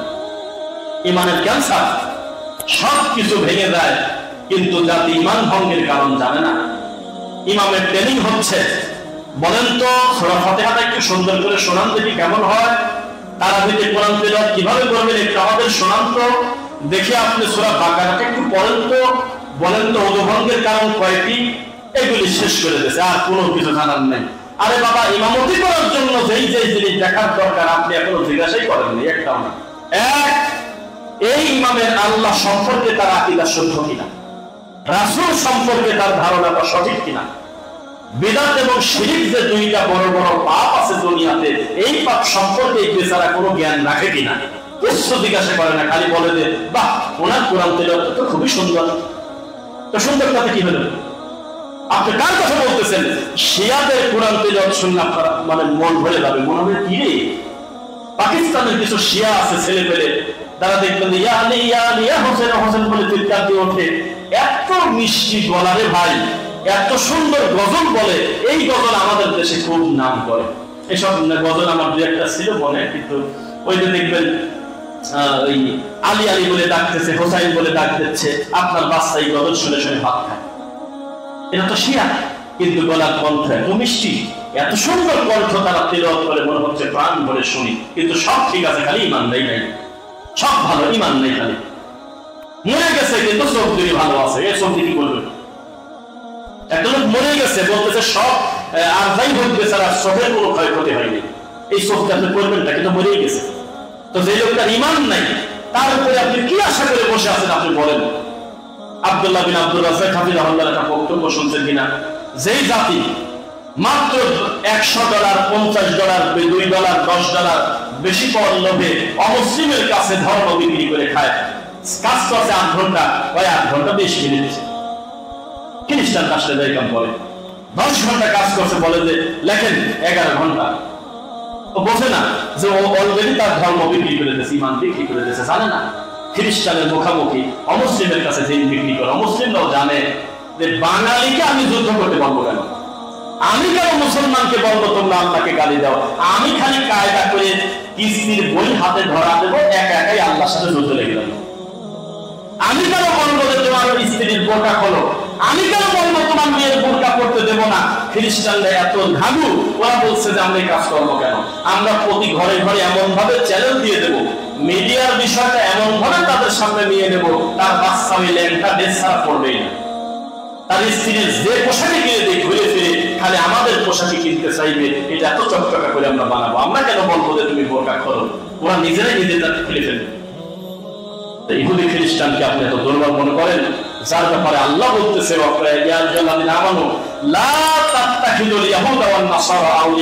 খবরদার, ইহুদি খ্রিস্টান তোমাদের বন্ধু না, তারা তারা নিজেরা নিজেরা ভাই, তারা তোমার ভাই না, বন্ধু না। সময় পেলে তোমার হাঁটু ভেঙে দেবে, পরিস্থিতি তো তাই।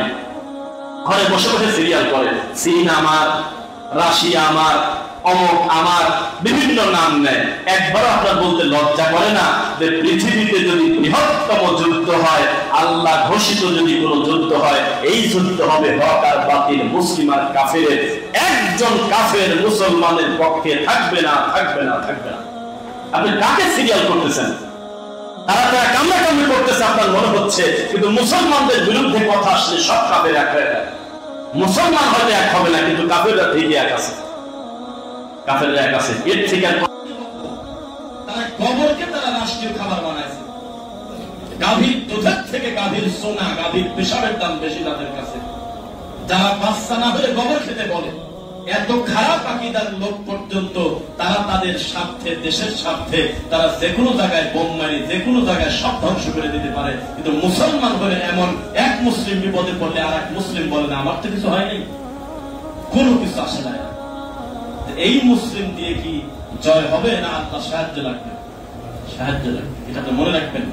খালি যদি একই কথা বলেন যে বদরের 313, ওদের 1000, আমাদের সংখ্যা কম তাদের বেশি, আপনি মূল কথায় হাত দিচ্ছেন না কেন? তাদের ইমানের দিকে তাকান, তাদের ইমানের গতি ছিল কেমন, তাদের পরিস্থিতি ছিল কেমন। তারা বলতেন, শোনো হিরাক্লিয়াস, এই কাফেরের বাচ্চা শোনো, কোন একটা মুসলমানের কোন একটা সতীর্থ নারী তো দূরের কথা, কোন একজন বাচ্চা যদি তোমাদের কাছে যদি জিম্মি থাকে, আমাদের কোন নারী যদি তোমাদের কাছে 1 মিনিট বন্দী থাকে, তাহলে আমাদের মুসলিমদের এক মাথা থাকবে এখানে, আর এক মাথা থাকবে তোর গলার কাছে, তোর গলায়। তো সস্তা কথা। মুসলিমের বিজয় আসবে আর মুসলিম কোনো কাজ করবে না, মুসলিম ধোঁকাবাজ করবে, মুসলিমকে কষ্ট দেবে, মুসলিম মানুষের প্রতি জুলুম করবে, আর সহজে হয়ে যাবে। এই দুনিয়াটা কিন্তু জালেমের পক্ষে, মাজলুমের পক্ষে না। এই দুনিয়াটা কিন্তু জালেমের পক্ষে, মাজলুমের পক্ষে না। মানুষ চায় না আপনার আমার দ্বন্দ্ব মিটে যাক, এটা চায় না। কেউ অস্ত্র বিক্রি করার ধান্দায় বসে আছে, কেউ দুনিয়াবী সুবিধা নেওয়ার আশায় বসে আছে, বিভিন্ন ভাবে সে ফায়দা নেবে। তবে মূলত মুসলিম ধ্বংস করাটাই হল তাদের স্বভাব। একজন বলেছিল, তারা সুশীল সমাজে যারা বলে যে আমরা সেকুলার ধর্ম নিরপেক্ষ, তারা সব ব্যাপারে নিরপেক্ষ, কিন্তু হিজাবের ব্যাপারে নিরপেক্ষ না। হিজাব তাদের পছন্দ হয় না। তারা সব ব্যাপারের পক্ষে, কিন্তু ইসলামের ব্যাপারে কথা আসতে তাদের পছন্দ হয় না। এটা হলো তাদের অবস্থা। নাস্তিকদের মতো, নাস্তিকরা হিন্দুদের ব্যাপারে নরম, খ্রিস্টানদের ব্যাপারে নরম, বৌদ্ধদের ব্যাপারে নরম, কিন্তু মুসলমানদের ব্যাপারে কঠিন। কিছু ছেলে মাদ্রাসায় পড়াশোনা করার পরেও নাস্তিক হয়েছে, জানেন আপনারা? দেখবেন, নাম জানেন কেউ? বলুন তো কেউ। হ্যাঁ, ইমরান বিন মুজাফফর, তারপরে মুফতি মাসুদ, তারপরে এরকম বেশ কয়েকজন ছেলে, তারা দাওরা শেষ করছে, কোরআনে হাফেজ হয়েছে, কিন্তু বর্তমান তাদের ইবাদত হলো আল্লাহকে গালি দেওয়া। ফেসবুকে তারা গ্রুপ খুলে আমার নবীকে নিয়ে গালিগালাজ করে, আল্লাহকে নিয়ে কটু কথা বলে। এখন এই লিঙ্কটা এত বেশি সিরিয়াস, কমেন্টে গিয়ে দেখলে বোঝা যায় তাদের পক্ষেও শত শত লোক আছে। দেশটা কোন দিকে যাচ্ছে, আত্মমর্যাদা কোথায়? মানুষ, বললাম যে মানুষের কোনো অনুভূতি নাই, দিনের ব্যাপারে কথা আসলেই মানুষের কোনো ফিলিংস নাই। আপনাদেরকে আজকে একটু করার কথা বলি, যুবক ভাইরা শোনেন। ইসলামের ব্যাপারে আপনারা কি কেন জানতে চান না? ইসলামের ব্যাপারে কথা আসলে আপনারা একটু দুর্বল কেন? একজন লোক ওই একটা জুতায় সোমা খাচ্ছে, কালকে সোমা খায় বলতেছে, এটা হলো আমার নবীর জুতা মোবারক। আল্লাহর নামে শপথ, আমার এই মোবাইলে লাইভ হচ্ছে, ওই আমি দেখাতাম 1400 কমেন্ট। কত কমেন্ট? 1400 কমেন্টের ভিতরে আমার চোখে শুধু 3টা কমেন্ট পড়ছে যারা বলছে নাউজুবিল্লাহ, বাকি সবাই লাগছে সুবহানাল্লাহ, আমিন, আল্লাহু আকবার। এই যে 1400 লোকের 1350 লোক যে লিখতেছে সুবহানাল্লাহ, তাহলে এরা তো মুসলমান। কিন্তু কেমন মুসলমান বলেন? জুতায় সোমা খাচ্ছে বলতেছে নবীর জুতা, নারায়ণগঞ্জে। এই লোকের নিয়ে যদি যুদ্ধে রওনা দেয় আমরা কালকে কাশ্মীরে, ও পাগল তোলে বর্ডার তীর পড়াবে। ও কি ধর্মই বোঝে না, দিনই বোঝে? ও আর হিন্দুর পার্থক্যটা আপনি কোন জায়গা ফেলে পাইছেন? খালি খালি দর ভারী করে যাবো না, যাওয়ার পর এটা বললেও যা, ওটা বললেও তাই। পার্থক্য হলো ইমান। প্রত্যেক নবী দাওয়াত দিয়েছে, বলো লা ইলাহা ইল্লাল্লাহ, তাহলে তুমি সফল কাম হবে। এই ব্যাপারে কোনো কিন্তু সারাসারি নাই। আছে কি? মাও যদি বলে সালাত আদায় করার দরকার নেই, মানা হবে না। যেভাবে হোক কৌশলে সালাতটা পড়েন। আল্লাহর বান্দার মুখামুখি যদি কোন কথা আসে, তখন আল্লাহটা মেনে নিতে হবে, বান্দারটা নেওয়া যাবে না। কথা বুঝতেছেন? সম্পদের জন্য আপন মায়ের পিঠের ভাই, 2 ভাই মিলে বাপকে পিটায় রক্তাক্ত করেছে কয়েকদিন আগে, দেখছেন ভিডিও? কোথায় আছেন আপনি?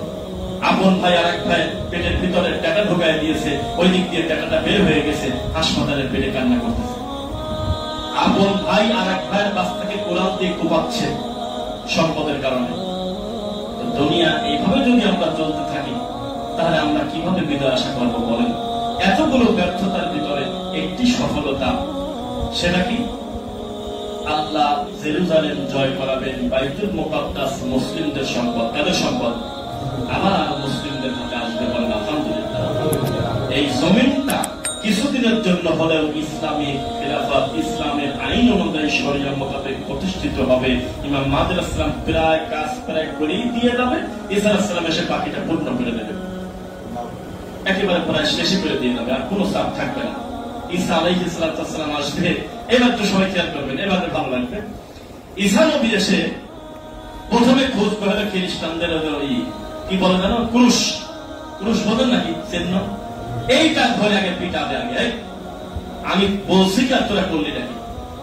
আমি বললাম যে আল্লাহ আমাকে তুলে নিয়েছে, আমার হায়াত আছে, আর তোরা বানাইছিস আমাকে আল্লাহ মেরেতেছি। আমাকে তোরা জোর করে এমন কাম করছিস যে সমস্ত লোকের পাপ আমি নিয়ে হয়ে চলে গেছে। আমি কি তাই বলছি নাকি?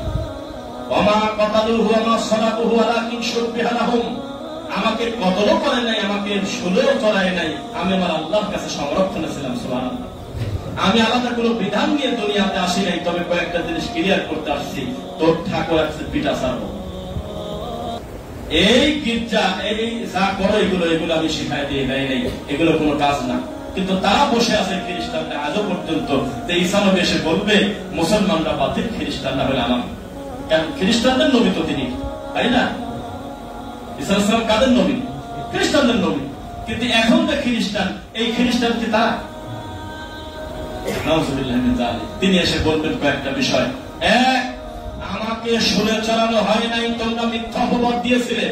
দুই, আমি কোনোদিনও বলি নাই যে আমি আর আমার আল্লাহ এক, আমি তা বলি নাই। আমি বলছি আমাদের দুইজনের সিদ্ধান্ত এক, আমি তার কর্মের বাইরে তার কথার বাইরে চলি না, এই হিসাবে এক, কিন্তু সৃষ্টিগত ভাবে এক না। তিনি খালেক, আমি মাখলুক। আমি কোনোদিনও বলি নাই যে আমার মা মরিয়মের স্বামী হলো আল্লাহ। তোমরা কেন এই কথা বলছো মারামারি করে? এই কথা বলে তাদেরকে বলবে যুদ্ধটাই হবে তাদের সাথে। অথচ এখনো তারা উল্টা আমাদের পর দাবি করে যে তাদের নবী এসে আমাদের নাকি শেষ করে দিবে, তাদেরকে বলে জয়ী করবে। এরপরে তিনি যখন দুনিয়াতে আসবেন, ইমাম মাহদী আলাইহিস সালামের সঙ্গে তিনি যুক্ত হয়ে সারা পৃথিবী তিনি শাসন করবেন দাজ্জালকে হত্যা করার পর। তবে তখন একটা কাজ হবে, ইমাম মাহদী সালাম আসার পরে প্রচুর বৃষ্টি হবে, ফসল বাড়বে, গোয়ালের পূর্বের থেকে গরুর পরিমাণ বাড়বে, দুধ বাড়বে, ডালিম বড় হবে, প্রত্যেকটা খাদ্য দ্রব্য, শস্য, বৃষ্টি, বাদল, যেগুলো মানুষের কল্যাণ, এগুলো প্রচুর পরিমাণ বেড়ে যাবে। তখন যেন মানুষ বুঝতে পারে ইমাম মাহদী আলাইহিস সালাম আসছে, আল্লাহর পক্ষ থেকে বারাকা। গোয়াল ভরা গরু, যা করবে আদম সন্তান তাই লাভ হবে। আর এমন একটা অবস্থা হবে দাব্বাতুল আরদ আসার পরে, মুসলিম মুমিনের সংখ্যা এমন ভাবে মার্ক করা যাবে, বোঝা যাবে, শুধু মুমিন বললেই বুঝবে যে অমুকের কাছ থেকে গরু কিনছে। এত সুন্দর একটা অবস্থা হবে। তবে এটা আল্লাহ করবে ইনশাআল্লাহ। নাকি এখন আমরা না দাজ্জাল আসলো, না ইমাম মাহদী সালাম আসছে, না ঈসা আলাইহিস সালাম আসছে, এখন আগেই যদি আমি জোর করে এগুলোকে ডেট দিয়ে আনতে চাই, এটা কি ঠিক হবে? এটা গায়েবের ব্যাপার, এটা আল্লাহর কাছে থাকবে। তবে ইমাম মাহদী আলাইহিস সালাম কোথায় জন্ম নেবে এই ব্যাপারে আমাদের সমাজে ভুল তথ্য আছে, কিছু বহু মিথ্যা কথা আছে। এগুলো কোনো কথা না। কোন সময় কখন আসবে, কোন স্থানে, এই ব্যাপারে কোন নির্দিষ্ট বলা নেই। তবে বলা আছে তিনি শেষ জামানায় আসবেন, এইটা বলা আছে। শেষ জামানায় আসবে। ইমরান বিন হুসাইন রাদিয়াল্লাহু আনহুর হাদিস থেকে বোঝা যায় যে তিনি আসবে, তার আব্বার নাম হবে আব্দুল্লাহ, তার নিজের নাম হবে আহমদ মোহাম্মদ। তিনি তো অবশ্যই বিদায় প্রাপ্ত মাহদী। তিনি আসবেন, এসে বলবেন আমি হলো ফাতেমা রাদিয়াল্লাহু আনহার সন্তান, হোসাইনের বংশধর। সুবহানাল্লাহ। আমি রাসূলের বংশধর, আমার নাম মোহাম্মদ আহমদ। তার আহমদ বিন আব্দুল্লাহ, আরেক বর্ণনায় মোহাম্মদ বিন আব্দুল্লাহ। পিতার নামও হবে আব্দুল্লাহ, নবীর নামের নামও তার হবে। এরপরে তিনি আসবেন, তার চেহারা সুন্দর হবে, একজন সাহাবীর নামের চেহারার সাথে হুবহু মিলে যাবে। এ ধরনের কথা আল্লাহ রাসূল মৃত্যুর আগে বলে দিয়েছেন। তিনি যখন আসবেন তখন লোকজন বুঝতে পারবে যে মাহদী এসে গেছে। তখন সবাই সুসংবাদ প্রাপ্ত হবে, একটা ঝাঁকুনি আসবে, জমিন খুশিতে উৎসবল হবে, ফসল বাড়বে জমিনে। এই পরিবর্তনগুলো দেখে মানুষ বলবে যে আল্লাহ যে সবকিছু করতে পারে, এটা হলো তার একটা দৃষ্টান্ত। এই জন্য অনলাইন থেকে বাঁচাটা বড় কঠিন।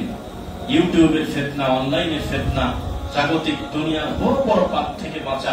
এতদিন ছিল সিগারেট, গাঁজার নেশা, এর থেকে বড় নেশা হলো মোবাইলের নেশা। একটা মেসেজের শব্দ হলো, বলতেছে আচ্ছা কিলার মেসেজ দিলে দেখেই নেই, 2.5 ঘন্টা চলে গেছে মেসেজ দেখতেছে। এমন একটা নেশা, রাত বাজে গেছে 3টা 4টা, এটা শেষ হয় না। ডাক্তারের কাছে অধিকাংশ রোগী গিয়ে যাওয়ার পর একজন আই স্পেশালিস্ট, জার্মানের একজন বড় ডাক্তার, যিনি বিশ্বের 17 জনের একজন ডাক্তার, এটি খেলা কথা। সেই লোক একটা বিবৃতি দিয়েছে, এভাবে যদি চলতে থাকে মোবাইল দেখা অবস্থা, তাহলে সম্ভবত আগামী প্রজন্ম আমরা একটা প্রতিবন্ধী সমাজ পাবো। এখন উনি চ্যালেঞ্জ করতেছে যে যাদের বয়স 7 বছর, 8 বছর, 10 বছর মোবাইল ছাড়া ভাত খায় না, এই সমস্ত বাচ্চাদেরকে আমাকে নিয়ে আসেন আমার কাছে, আমি ল্যাব টেস্ট করাবো, আমি তাদের আই চেক করাবো, চোখ পরীক্ষা করে আমি আপনাদের প্রমাণ করে দেব আজকের দিনে 4 ভাগের 3 ভাগ শিশু প্রায় প্রতিবন্ধীর দিকে, দৃষ্টিশক্তি প্রায় অর্ধেক ন্যায়ের মতো। মানে আল্লাহ যেভাবে তাদের দিয়েছে বিচক্ষণতা, ধারণ ক্ষমতা, এটা প্রায় আমরা শেষ করে দিচ্ছি কৃত্রিমভাবে। এই জন্য সতর্কতার সাথে আমাদেরকে এগোতে হবে ইনশাআল্লাহ। আল্লাহ সুবহানাহু ওয়া তাআলা আমাদের যেন দিনের বিজয় দেন, আল্লাহুম্মা আমিন। এবং ইসলামের এই বিজয় আমাদের সামনে যদি আমরা এই সুসংবাদ একবার পেয়ে যাই, আল্লাহ যেন তাদের সঙ্গে আমাদেরকেও যুক্ত করে দেন, আল্লাহুম্মা আমিন।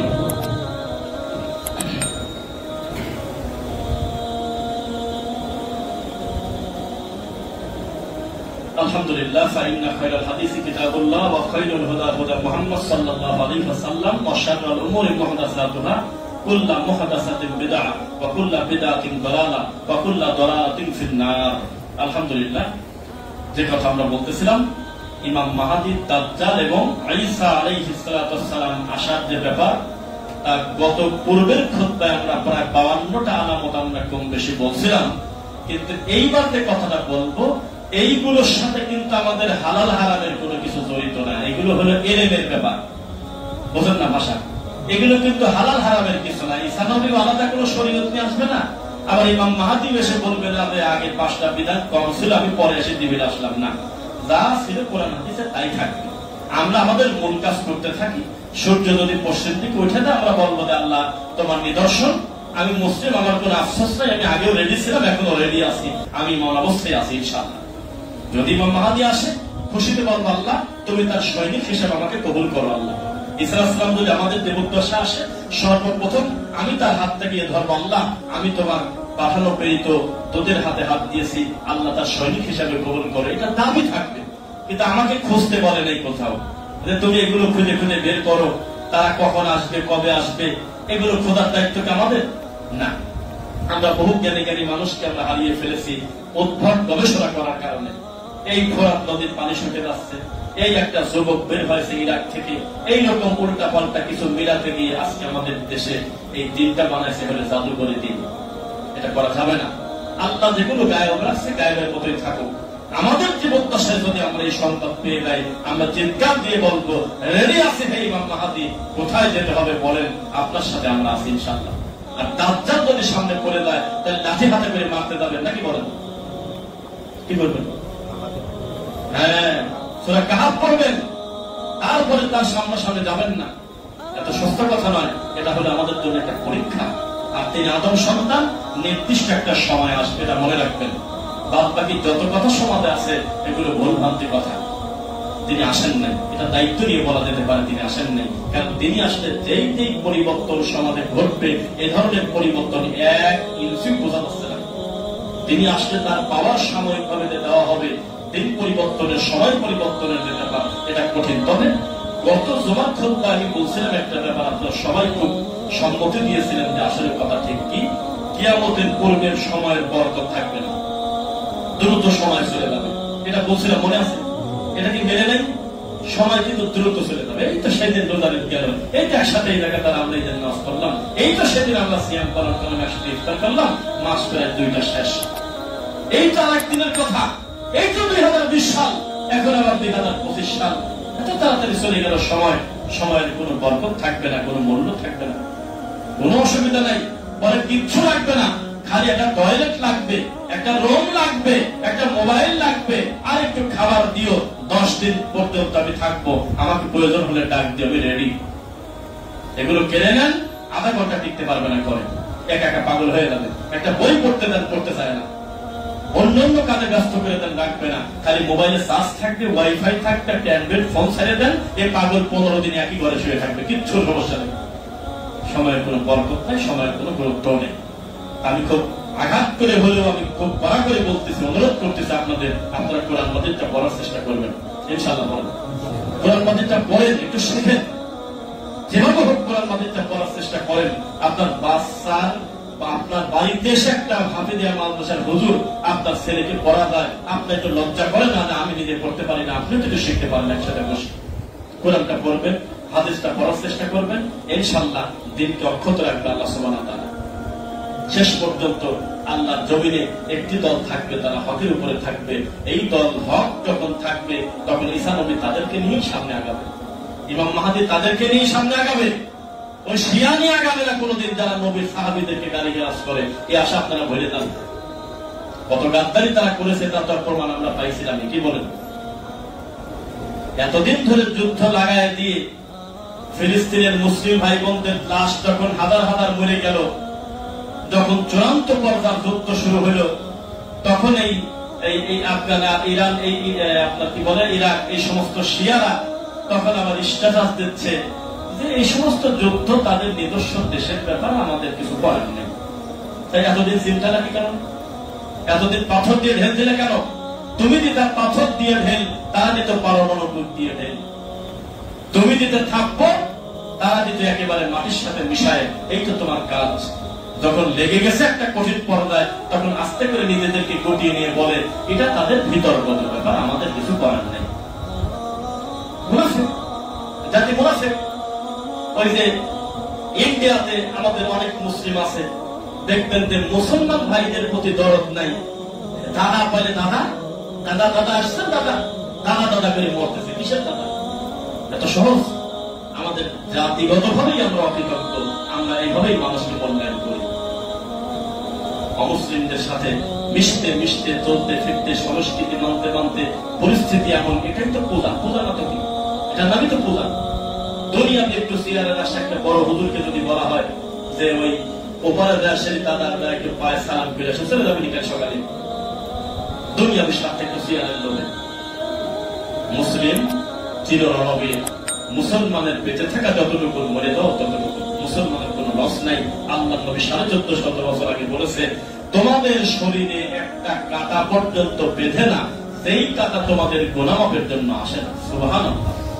মুসলমানের করোনা লাভ, জ্বর লাভ, মাথা ব্যথা লাভ, পা ভাঙা লাভ, যাই কিছু হবে সব লাভ। প্রয়োজনে আত্মহত্যা করবেন নাকি বলেন? এ কাজ করা যাবে না। হয়তো আপনি সতর্ক ছিলেন, কোন কারণে ভরে গিয়ে পাটা ভেঙে গেছে, আপনি কল্যাণ মনে করবেন, আল্লাহ এর মাধ্যমে তুমি আমার গুনাহ ক্ষমা করো, আল্লাহ আল্লাহ এর মাধ্যমে তুমি আমার ভুল থাকলে ক্ষমা করে দাও। তাই বলে আবার ওই রকম হোন্ডা চালায় মরলে কেউ ঝামেলা আছে। এই রাস্তার এই পাশে একবার, ওই পাশে একবার, উল্টা পাল্টা গিয়ে টাকের সাথে গোদা লেগে মরে গেছেন। আমরা না জোর করে শহীদ বানা দিলাম, কিন্তু আপনি তো আত্মহত্যা করলেন, নিজের প্রতি জুলুম করলেন। এভাবে বাইক চালাতে বলেছে কে? সাবধান। এই পূর্বাঞ্চলে দেখা যায় বেশিরভাগ নীলা মার্কেট থেকে টান দিয়েছে, পুরীর থেকে টান দিয়েছে। একেবারে মনে হচ্ছে যে ওর মা জানাজা ধরবে, বাপের জানাজা ধরবে, এমন টান দিচ্ছে। টানের আমার কোন নজর নাই। কোনভাবে যদি একটু কুতা কোথাও লাগে, পায়ের ক্যালসিয়াম ছড়ে বেড়া যাবে। এরকম বিরাট আছে না? এটা কি ইসলাম? এই মুসলমানের বাচ্চারা এই কাজ এত বিপদে পড়েছে, সে এগুলো আত্মহত্যা। মুসলমান তো ধ্বংস করতেছে নিজেদেরকে ভাবে।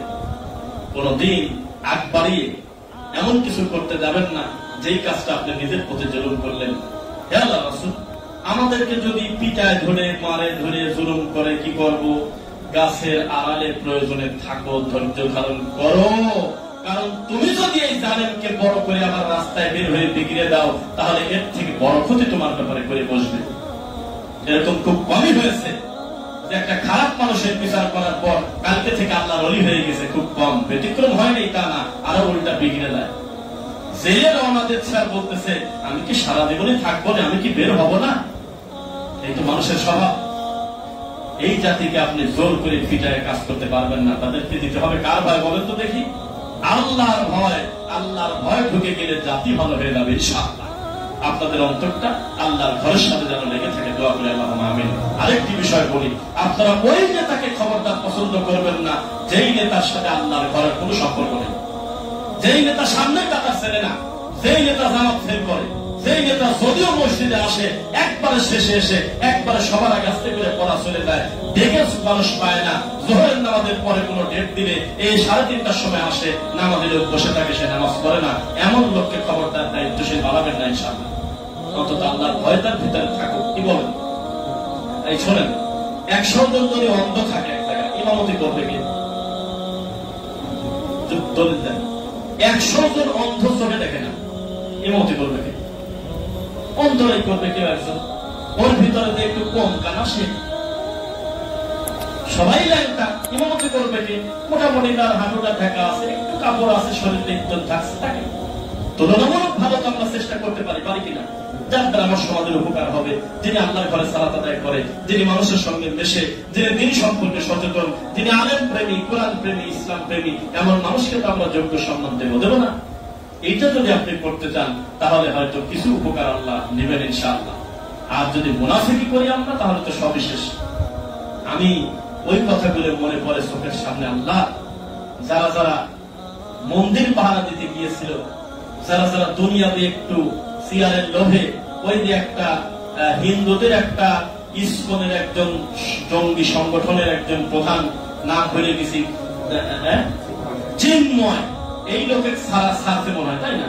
সারার পরে না করবো না, আমাদের দেশের হুজুররা যারা ইসলামের দায়িত্ব নিতে চায়, এই লোক যা কাছে বসা বলতেছে, এ আমাদের ছেলেমেয়ের সন্তান, এই চিন্ময় আমাদের সন্তানের মতো কাছে টানি বুকে টেনে এনেছে। তুমি আবার মানুষকে বলো চলো আমরা জিহাদ করি ওদের বিরুদ্ধে। কি কয় এগুলো? কি বলে এগুলো? সামান্য 2টা ভোটের আশায় ওখানে বসে বলতেছে চিন্ময় আমাদের স্নেহের সন্তান, আমাদের আদরের সন্তান। আরেকজন বলতেছে আমাদের রক্ত তো একই, আমাদের পরিচয় আমরা বাঙালি। কি বলে এগুলো? নাস্তিকদের ভাষা। যারা বলে আমাদের পরিচয় মুসলিম না, আমরা আগে মুসলিম ইসলাম না, আমাদের পরিচয় আমরা মানুষ, এরা কিন্তু নাস্তিক, এটা কিন্তু বোঝের ভাষা। এগুলো কিন্তু মুসলিমের ভাষা না, বোঝেন না মনে হয়। যারা বলে হিন্দুদের বুকেটাকে নিয়ে, খ্রিস্টানদের তাকে নিয়ে বলে আরে আমরা তো সব একই, আপনার শরীর আর আমার শরীরে তো লাল রক্ত একই, সবই ঠিক আছে, সবই তো এক, আপনারা আমাদের বিরোধিতা করেন কেন? আমরাও তো গীতা পড়তে পারি, আমরাও তো স্লোগান দিতে পারি। এগুলো নাস্তিকের ভাষা, এগুলো মুসলিমের ভাষা না। মুসলমান বলবে আগে ইসলাম, তারপরে বাকি কথা। আরে আল্লাহ তো বলতেছে আমার কাছে মনোনীত জীবন ব্যবস্থা একটাই, তার নাম হল ইসলাম। ইন্নাদ দীনা ইনদাল্লাহিল ইসলাম ওয়া মান ইয়াবতাগি গায়রাল ইসলামি দীনান ফালাইয়াকবাল মিন। ইসলাম বাদ আমি বাকি জিনিস কবুলই করব না। আর আমাদের হুজুররা নাম বলার দরকার নেই, বুঝি না? আমাদের হুজুররা 2টা ভোটের আশায়, দুনিয়াবি সুবিধার কারণে টুপি মাথায় দিয়ে ওদের কাছে ভোটতেছে না, ভোটতেছে কিনা বলেন? বসে আছে, আবার নাম দিচ্ছে বাকি অন্য দলের নাম। কেন এত মুনাফিকি কেন? ইসলামকে তামাশা করবেন না। সরমনেই যে রওনা দিচ্ছে, এই লোকটা আশা করে যাচ্ছে আমি ওখান থেকে কিছু ধর্মের কিছু শিখবো, কিন্তু লালনের মাথার যাচ্ছে, সেই আশাটা করে না ভাই। ও মনে করে আমি একটু গাঁদাটা খাই আসি। দেওয়ানবাগির কাছে যে যাচ্ছে, ও ধর্ম আশা করে যায় না, জানেই যে শয়তান, আমি শয়তানের কাছে যাচ্ছি পাপ ঠেকার জন্য। মাজারে যে রওনা দেয়, বোঝা গেল লোকটা গাঁদা খেতে যাচ্ছে বা দুনিয়াতে কিছু সুবিধার কারণে, কিন্তু জন্মনেই যখন রওনা দেয়, অন্যান্য পীরের দরবারে যখন রওনা দেয়, যাদের মুখে দাড়ি মাথায় টুপি, তখন তার আশা করে দেয় এখানে গেলে ইসলামের কিছু পাবো। এই সুযোগে আপনি যদি তাদের শিরক করান, এই সুযোগে তাদের যদি আপনি ধর্ম বিরোধী কর্ম করান, এই লোকটা তো সবই গেল।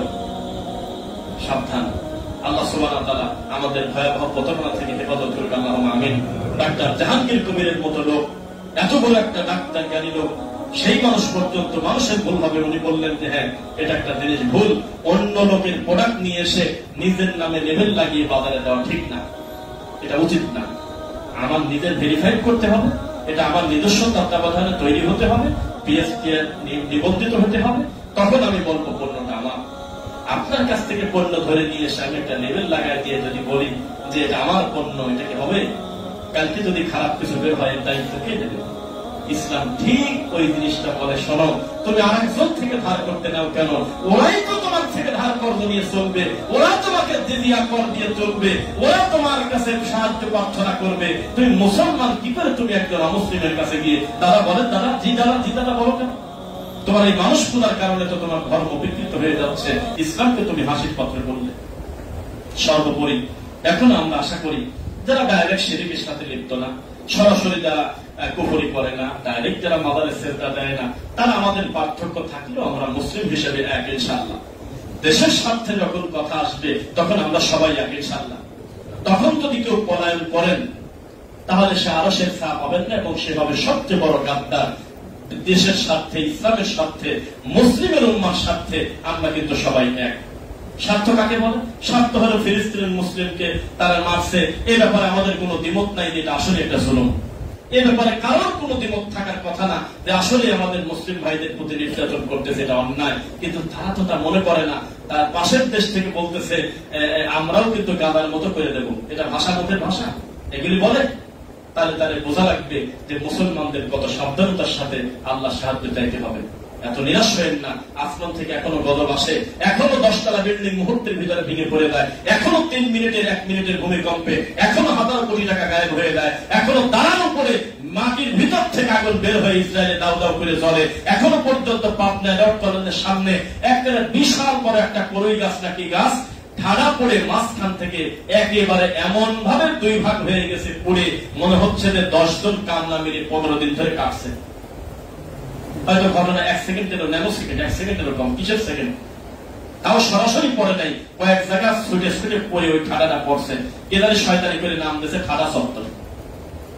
ওই জায়গাটাও আরো দুঃখের কথা, আমার আপন ফুফাতো ভাই এই যে এখানে ইমামতি করে, পার হলেই এই যে কাজ করা, ওখানে ইমামতি করে, বড় বাড়ি।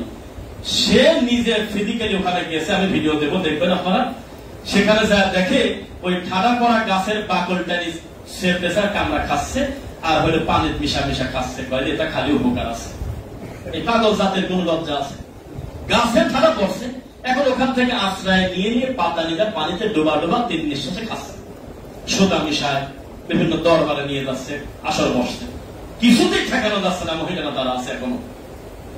এই সব লোক দোয়া করবে তার ছেলের জন্য, এরা রান্না করে দিচ্ছে, এরা আমাদের জন্য যুদ্ধে পাঠাবে, কোন বিপদে পড়ছে বলেন? এখন গাছের পূজা করতেছে, এখন তাদের ওই জ্ঞান নাই, কি করবে? আবার একটা পূজার জিনিস তোলার অজর নাই। এখন যে একটা ভণ্ড মাদার ভাঙিয়ে দিবেন, এ ব্যাপারে আমার বিরোধিতা আছে। কি গত কয়েকদিন আগে ফেসবুকে দেখছেন কিনা, একটা গাছের লাল সুতা নীল সুতা বাঁধা হয়তো, গাছের পূজা করা হয়তো, গাছটা কাটিতেছে, দেখছেন? হ্যাঁ দেখছেন। কোন চ্যানেলে দেখছেন? এনটিভিতে মনে হয় নাকি? হ্যাঁ, বট গাছ পুরাটা কাটিয়ে দিয়েছে। এইটা যে ভালো করে নিউজটা কর। এখন লেখছে কি, শিরিকের দোহাই দিয়ে একটি গাছ কেটে ফেলেছে। শত কিসের শতবর্ষী গাছ, এটা পূজা হতো। একবার লেখলো না এখানে মানুষ ইমান হারা হয়। আসলে এটা অন্যায় হচ্ছিল, এখন সে অন্যায়টা আজকে মিশে গেল। দেখতে মিডিয়াতে দেখতেছে যে শতবর্ষী গাছকে শিরিকের দোহাইয়ে কেটে ফেলা হলো। কি দরদ তোমার, দরদ তোমার কি তুমি বলে মুসলমান? এই হলো আমাদের অবস্থা। আল্লাহ যেন শিরিক মুক্ত তাওহীদ ঈমান আমাদের কবুল করেন, ইমাম মাহাদির সৈনিক হিসেবে কবুল করেন। যদি আমাদের জীবদ্দশায় তিনি আসেন, দাজ্জালের ফিতনা থেকে আল্লাহ আমাদেরকে যেন হেফাজত করেন। আল্লাহুম্মা আমিন।